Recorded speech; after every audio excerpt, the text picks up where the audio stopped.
even when they kill me. They can never take the game from a young G. Janet Jackson, Tupac Shakur, Poetic Justice. Yo, YouTube, what up? It's your homie Gab, I'm in the building, and this is MAKAVELI Media. Yo, Poetic Justice was a dope movie. One of my favorite movies, and definitely one of my favorite movies by the homie Tupac Shakur. But Poetic Justice has had a string of bad luck over the years, man, in terms of losing its cast members. And I just want to take a look at it today because, you know, it's kind of eerie if you really pay attention to it. Now, of course, you know, Poetic Justice was a hit. John Singleton was a young director at the time, and what he put together was pretty stellar. The amount of talent, he mixed the old with the new.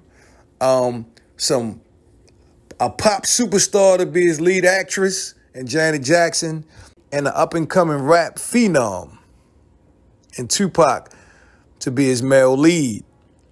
The writing was good. The production was excellent.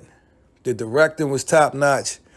It was a pretty good screenplay. Told a very interesting story about a hard-working young man by the name of Lucky, and, you know, trying to raise his daughter in the midst of chaos. You already know what it is.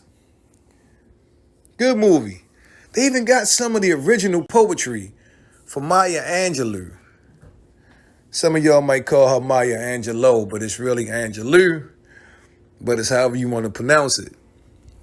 Some of her, you know, we all know her accomplishment to society and to the entertainment industry is just endless. She's an activist. She's a singer. She was a dancer. She was a poet. Very important lady. They had some of her original work in this movie because Janet Jackson's character, Justice, was a poet. I don't remember a movie during the 90s that suffered so many losses over the years as a Poetic Justice has. I know some people talk about the curse of Brandy's television show Moesha and things of that nature, but Poetic Justice can definitely give Moesha a run for its money. But I said movie, not a television show, but a movie. Black or white, I don't remember a movie that wasn't that long ago that had so many dead cast members. And I just wanted to take a look at it today. And, you know, some of y'all might know some of the people that's no longer with us. And then you have people that may know all of these names. But anyway, let's take a look at it. Now, we could start with the obvious because even the director, John Singleton, passed away after making this movie. Not directly afterwards, but you know what I mean.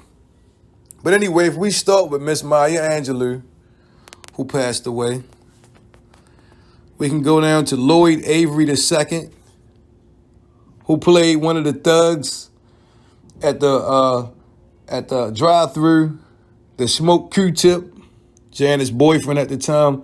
Now, what's crazy about Lloyd Avery is that Lloyd Avery is probably more famous for his role in John Singleton's first motion picture, Boys in the Hood, where he smoked Ricky at the end. Yeah.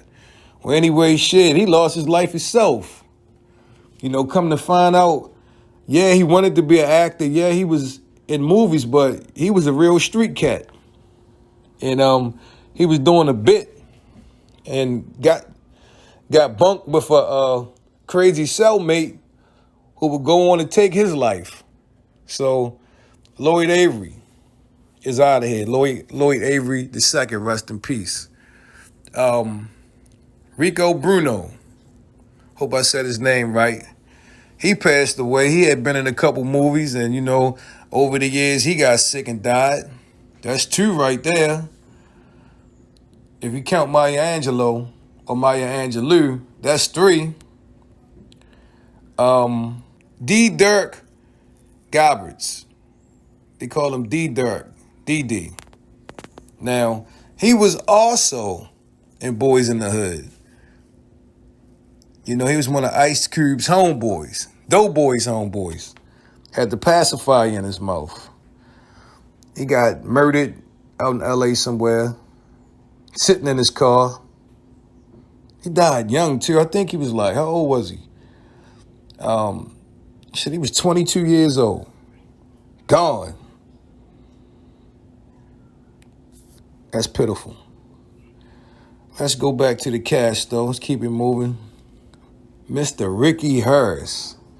Now, Ricky Hurst's scene was very, very minimum in Poetic Justice. Because Ricky Hurst was a hell of a comedian. And he was already established. Like, he was doing Def Jam and all types of shit during the early 90s. So I'm just trying to figure out, he must have just been getting his feet in the door. Or should I say a foot in the door at this point. Because his screen time was like for a split second. And he's mostly known for Tupac and Brother Bones, a.k.a. Tone Luke, beating that ass at Pac's baby mother's house.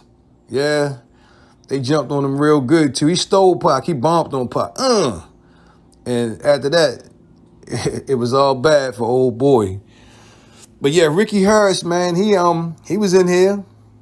And Ricky Hurst, man, he never really got a chance to, I believe, show everything he fully could do. But, you know, he got a chance for the world to see him and him, man. And he had his moments and he made people laugh. So, you know, definitely Hollywood is going to miss Ricky Hurst. Yvette Wilson. Now, Yvette was funny. The first time I seen Yvette Wilson was on Def Comedy Jam. And she stuck out like a sore thumb because she had a little bubbly personality and she was silly. And I was like, yeah, she funny. Didn't think much more of her than that. And then would see her later on again. I don't know if I saw in Moesha first or did I see her in Friday first. But definitely, her role in Friday when she told old boy she looked like Janet Jackson. And when she pulled up, she was looking like Freddie Jackson. Shit was hilarious, man. She fought it when she got out the car. You know, she's very underrated. Shout outs to Moesha and Brandy for giving her opportunity because, you know, she had a good role on Moesha as well. And then later on with Monique and the Parkers. But yeah, Yvette Wilson was in here as well. Then there's the obvious. Tupac. Tupac was the star of the show, who would later be gunned down in Las Vegas, you know, and would succumb to his injuries.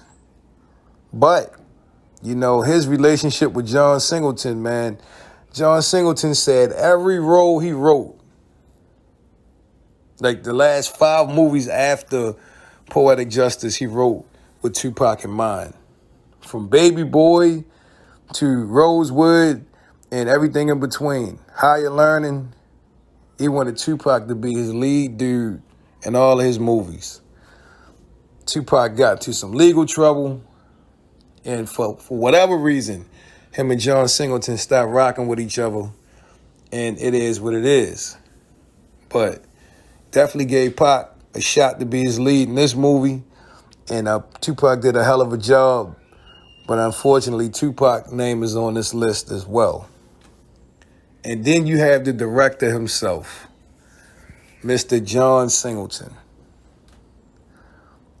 His death was strange because you got his hit TV show Snowfall, and you know I remember all the controversy going on around John Singleton and L.T. Hutton with the whole All Eyes on Me movie, and John Singleton was still saying he was going to do his own Tupac biopic. And a lot of things was going on, man. He had some things in the works. And then he just died. He had posted like pictures of him like outside the country on vacation. And then it went from that to like he's in the hospital. And then people was like, yo, he's dead. And then You know, his publicist and a few other people confirmed his passing. And I just remember, like, everybody in shock because, you know, names like that, you don't expect them to just die out the blue, but that's exactly how it happened. But I just wanted to take a look at that. You know, that's a pretty, long list for a movie that's, 30 years old, but, you know, that's a weird connection to have so many people you pass from one particular project, you know, in the fashion that they did. So I guess my question for today's video is, was Poetic Justice cursed? I mean, the only other movie I could think of that had a lot of casualties like this may be Friday, but I think Poetic Justice took it to another level. Well, anyway, leave your thoughts in the comment section. Don't forget to sub to the channel. This is MAKAVELI Media. Turn on the post notifications so you'll be the first ones to get it when I drop that shit. It's been a pleasure as always. I'm your homie Gab. I'm signing off. I'm about to hit y'all with the peace.